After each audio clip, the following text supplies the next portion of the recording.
You're planning a trip to the Disneyland Resort and you have no idea where you should eat. Dining at Disneyland can be part of the experience of going to the park, like going on a ride or seeing a show. But there are hits and there are misses.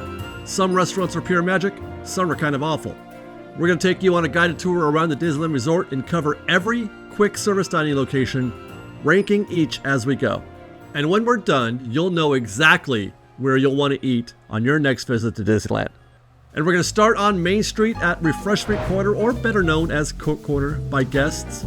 I love Coke Corner mostly for its location and history. They've been serving guests here since opening day, giving it legendary status alongside attractions like Mr. Toad's or Casey Jr. Eating here is like living the history of Disneyland. Love the location as well, right next to Main Street, USA. Play your cards right and you can enjoy your meal while the parade goes by. But if not, it's a wonderful way to soak up the vibe of Disneyland, watching guests go by while you relax. Another great feature of Coke Corner is the jazz piano, another part of Disney history. Throughout the day, you can catch live piano performances right at the entrance, and I can assure you it's as magical as you might imagine it would be. If there's a downside to Coke Corner, it's the limited menu. Basic fare like hot dogs, chili cheese dogs, mac and cheese dogs, mac and cheese in a bread bowl, or just chili.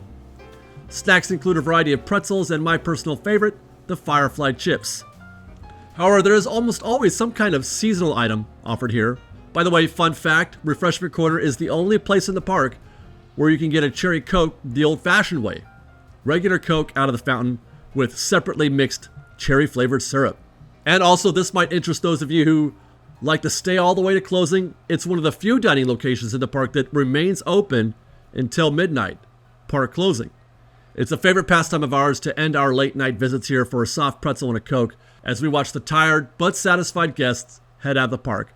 On a scale of 1 to 10, we give Coke Corner an 8, if only on the vibe alone, but even better for those who like comfort food with more affordable prices. Right next door is the Jolly Holiday, serving breakfast, lunch, and dinner with a Mary Poppins theme. Like Refreshment Corner, tables along the rail offer a delightful view of Main Street, the hub, and happy Disneyland guests strolling by. It's a popular spot for some to camp out and watch the nightly fireworks with a little comfort, though the view isn't quite as good as you might hope it could be. Menu is baked goods and desserts like cinnamon rolls, croissants. The Matterhorn macaron is always there, or a variety of cookies. Lunch and dinner entrees include the house special Jolly Holiday Combo, legendary at Disneyland, grilled cheese sandwich, and a cup of tomato basil soup. Sandwiches include the oven roasted turkey or the roast beef and cheddar. There's a personal favorite of mine, the cranberry pecan salad, formerly known as the Jolly Holiday salad. One thing we love about Jolly Holiday is the affordability, sized right. They serve breakfast here as well, one of the few locations at Disneyland that does. Egg and bacon croissant, yogurt parfait, and is also a reasonable option to the Market House on Main Street where they offer espresso, cafe lattes, and cappuccinos. Coffee here is the Joffrey's brand, so if you like Joffrey's, get yourself some coffee here. We give the Jolly Holiday another 8 out of 10, and again, mostly for the vibe and the views, but the food is usually pretty good and more affordable than most other locations around the park. We're going to head around the corner into Adventureland next to visit Tropical Hideaway. The best reason to be here is the theming, one of the best in the park. It's a themed environment first that also happens to serve food. It's considered an extension of the Jungle Cruise. This is where Jungle Cruise skippers would go to eat, for example. And if you're lucky, you can get a table right on the rail and watch those Jungle Cruise boats come in on a regular basis. It's one of my favorite things to do at Disneyland. And you might even hear from Rosie a little bit. As for the food, it's good and maybe bad or not as good. Good, great even, for the availability of Dole Whips. Lots of them. As for savory treats, they have some, but snacks mostly. Difficult to make a meal here. There's the bao, the char siu, the lime chicken, or spiced vegetable. Again, this is another 8 out of 10 based solely on the strength of the themed environment and the Dole Whips. But if you want to try some better food, go get yourself some Bangal BBQ and bring it back over here to enjoy the environment if you have a chance. In fact, that's where we're going to go next. A small, easy-to-miss dining location across from the Indiana Jones adventure. You'll smell it before you see it. And that's a good thing, because it smells amazing. They specialize in small portion-sized skewers with chicken, beef, and vegetables. There's also the hummus trio, the tiger tail breadstick, or the jungle julep. Bangal BBQ is one of my go-to locations. Rarely misses, always hits the spot.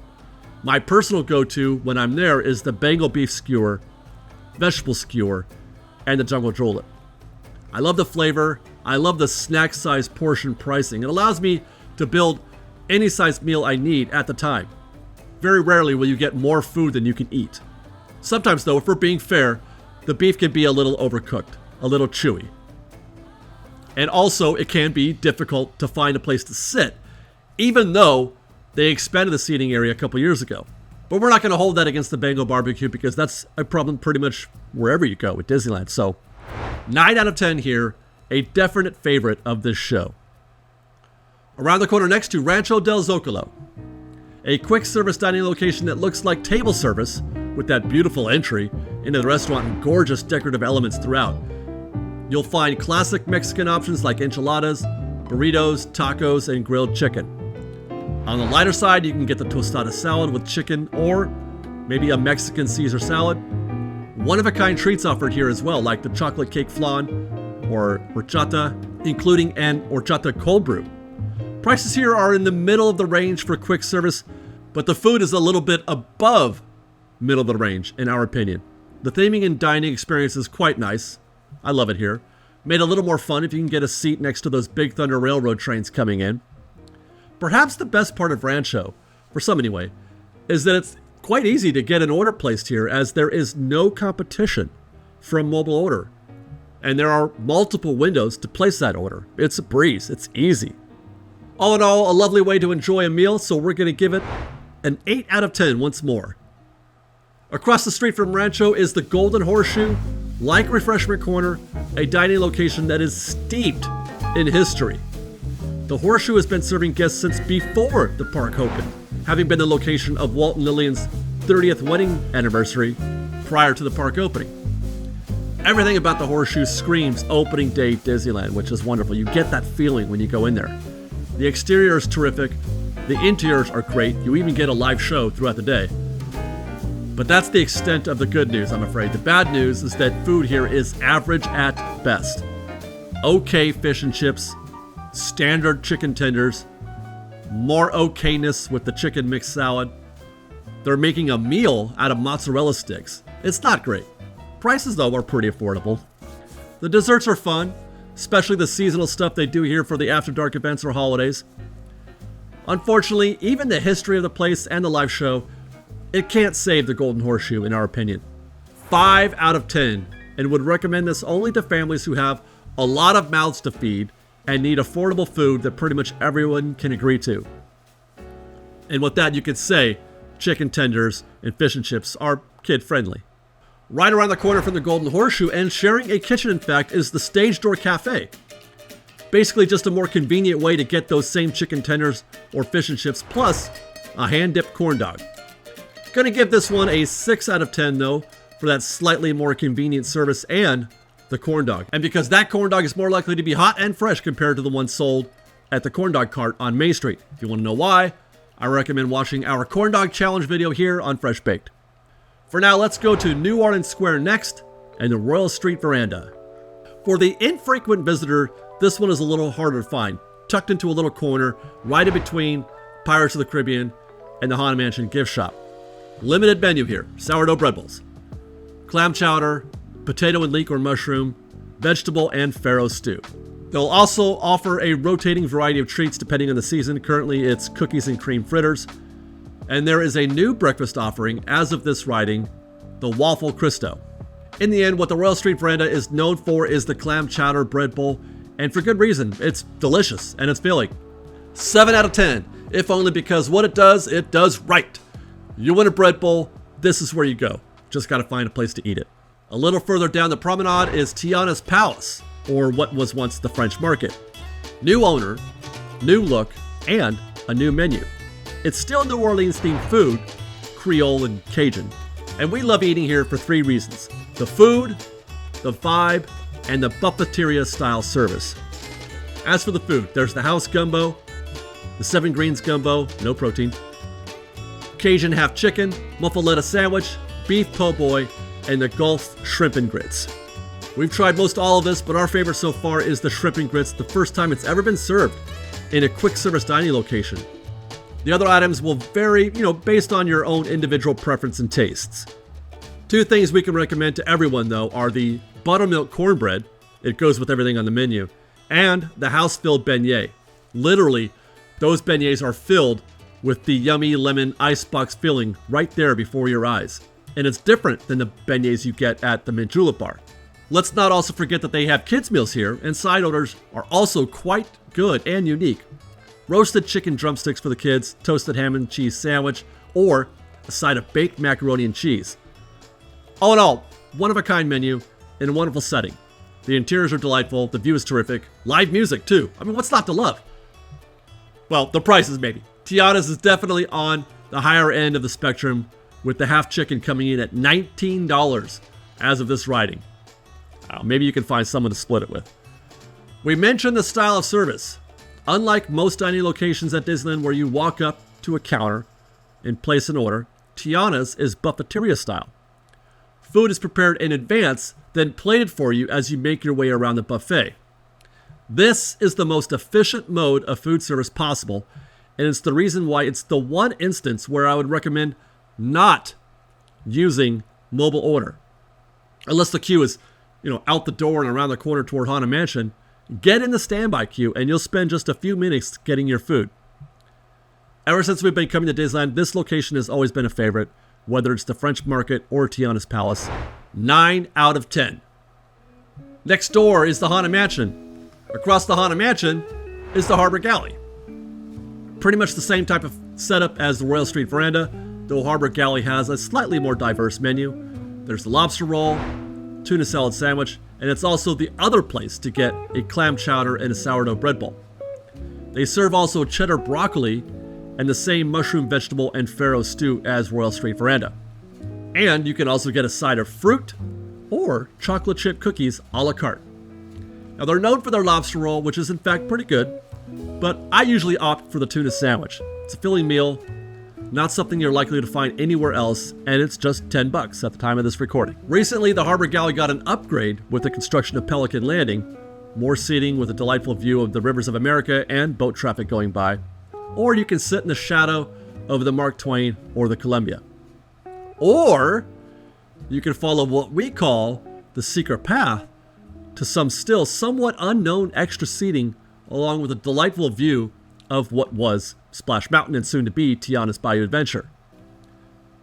The menu is okay, the prices are okay, but it's the setting we love. 8 out of 10 from Fresh Baked.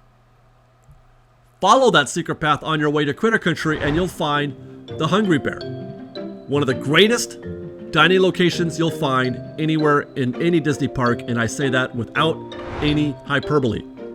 A truly inspired creation to the point that it almost doesn't matter what they're serving on the menu. That menu is a nod to the American South, featuring a honey spiced chicken sandwich, classic cheeseburger, chicken tenders, or a barbecue chicken salad. This is also one of the 2 locations in the park that serves funnel cakes, the classic, or one of the variety of seasonal options that they serve throughout the year. Speaking of which, there is always some kind of seasonal entree available here as well. As of this recording, it's the barbecue bacon cheeseburger with red pepper cheese fries.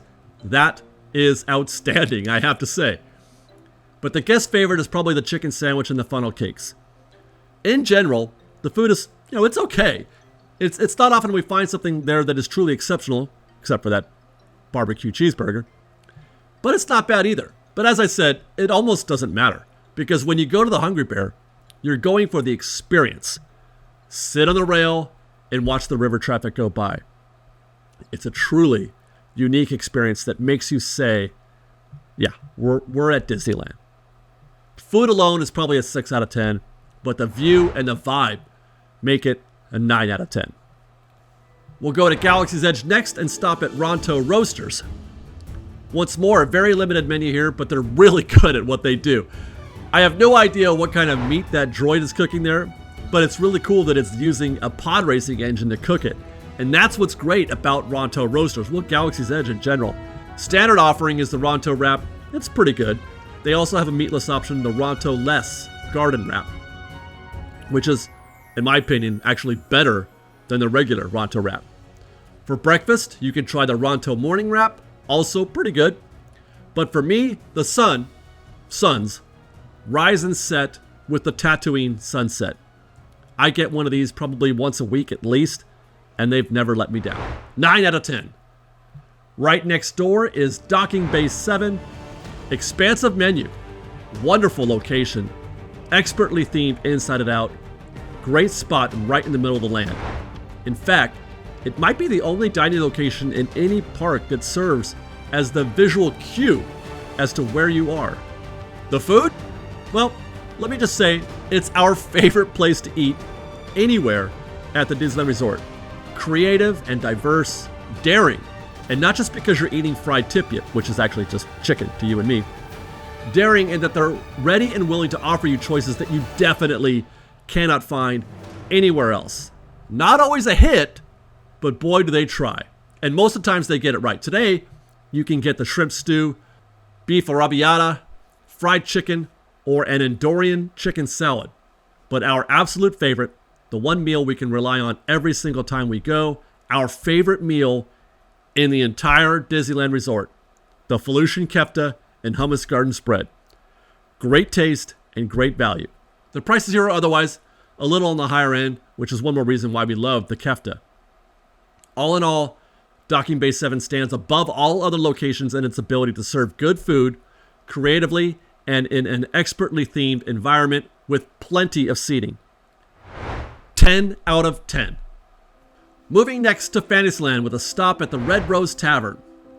We love this restaurant for its location, the fantastic attraction level theming, its charm and whimsy. You can dine with Gaston or you can dine with Belle. We love it here. If only the food wasn't so average. But as we often say, food is a personal thing. I'm not crazy about it, but you might be. It's French cuisine, I guess. Chicken cordon bleu sandwich, it's all right. The provincial cheeseburger, it's a cheeseburger. Chicken tenders, and they call them les tenders de poulet. It's the lait that makes it French. And flatbread pizza, cheese, pepperoni, or spiced lamb sausage. I will say that the pizza's not bad. I actually enjoy the pizza here. It's better than Pizza Planet, anyway, which we're going to get to that. There's also the green salad and a plant-based burger. We'll give them a point for serving breakfast here as well. Not a lot of that in the parks. There's the gourmet breakfast sandwich, the bonjour breakfast, and pancakes. All in all, it's very average or below average in our opinion. Try the pizza, I guess. 7 out of 10. And it's that high only because it's such a delightful place to eat, inside and out. We'll make a quick stop next at Maurices Treats. We're including it here because I don't think it gets enough love. Treats only, as the name suggests, but boy, are they great treats. Garlic cheesy pretzel bread, cream cheese and a blueberry Danish, ham and cheese croissant, or a chocolate croissant. You can still get the boys and apple freeze, though they don't have that classic foam anymore, or a mocha nitro cold brew. We've tried them all, and they're all a wonderful diversion from the usual Disneyland treats. The location is great too. It's a fun, whimsical cart set up by Belle's father, Maurice, right in the middle of Princess Fantasy Fair. It's a great little Disneyland experience. Fun snacks, reasonable-ish prices, delightful location. 9 out of 10. And I'd have given it a 10, but, the foam. I can't forgive them for taking the foam. Next is Edelweiss Snacks, and while technically not quick service, according to Disney, but we're including it anyway because there is not a big difference between this and, let's say, something like Maurices Treats. You can get turkey legs, a Disneyland staple, bratwurst with sauerkraut, personal favorite of mine for years now, and a cheesy garlic pretzel bread. And seriously, what's not to like about any of that? You can even mobile order here. So food is good, location is small, there's not a lot going on here, so we're going to give it a 7 out of 10, but that's mostly for the food as opposed to a thematic experience. It's nice. Troubadour Tavern is next. That's the quick service location right next to the Fantasyland Theater. It's a fun, out-of-the-way location that guests often miss unless they're going to see a show at the theater. As of this recording, the food is Pixar Fest themed, though previously it was Lion King themed. And I'm sure it'll change again after Pixar Fest ends. For that reason, we're not going to get too much into reviewing the food. But I will say that I don't think I've ever been disappointed in any of the food served at the Troubadour Tavern. But it is usually unique to that location, as I mentioned, which is fun. The only problem is that there's nowhere to sit, really, unless you're taking it into the theater. So 6 out of 10 today, but we'll see what happens once the show returns to the Fantasyland Theater in the future. Maybe that score will improve. Make a left out of the Fantasyland Theater, enter Toontown, and find the newest dining location in the park, Cafe Daisy. The recently redesigned location is also sporting a new menu, and it's a little more creative and interesting than it was. There's the regular hot dog, but also a Daisy hot dog with chili cheese sauce and mac and cheese. The pizza flopovers are interesting. It's a new twist on just a regular slice of pizza, and again, probably better than the pizza you get at Pizza Planet. Spring Garden wrap, and for the kids, mini corn dogs.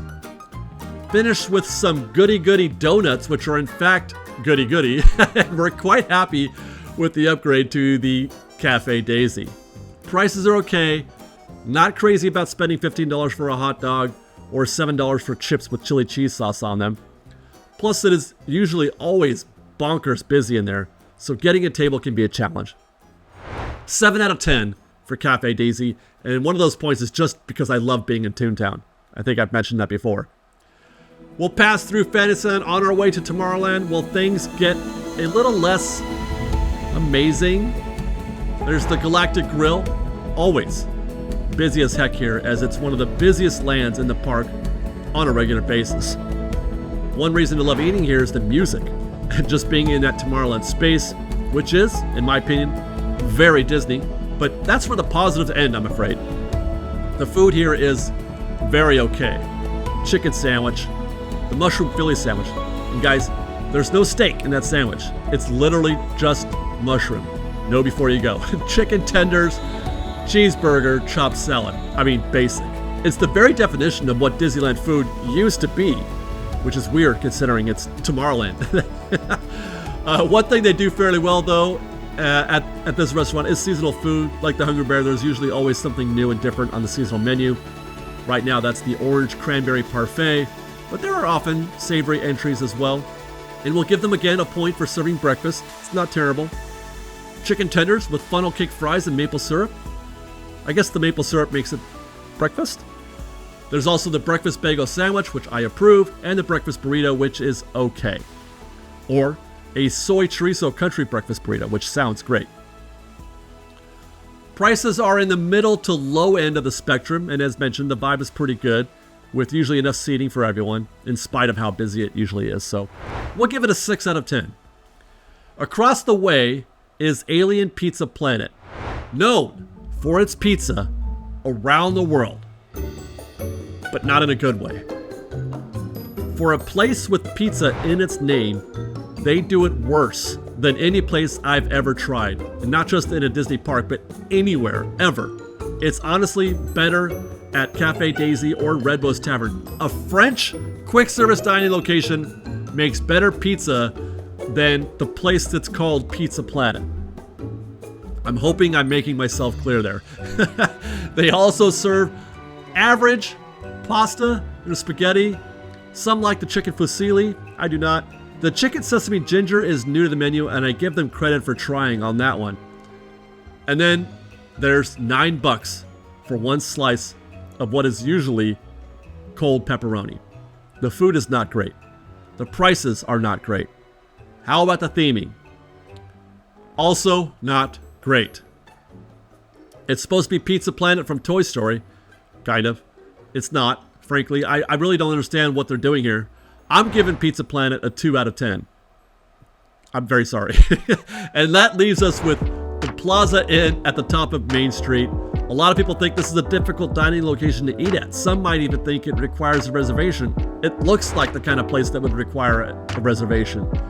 But in reality, it is one of the easiest, most convenient places to eat in the entire park. I know that sounds hard to believe. It is one of the easiest and most convenient places to eat at Disneyland. Like Rancho and Tiana's, buffeteria-style food service makes for very quick delivery to guests. And with zero competition for mobile order. Walk in, grab a tray, and get yourself a plate of their world-famous fried chicken in just a few minutes.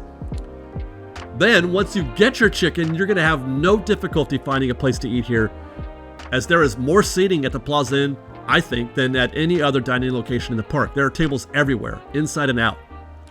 As for the food, I personally can't speak to anything else served here because I eat only the fried chicken. It's that good.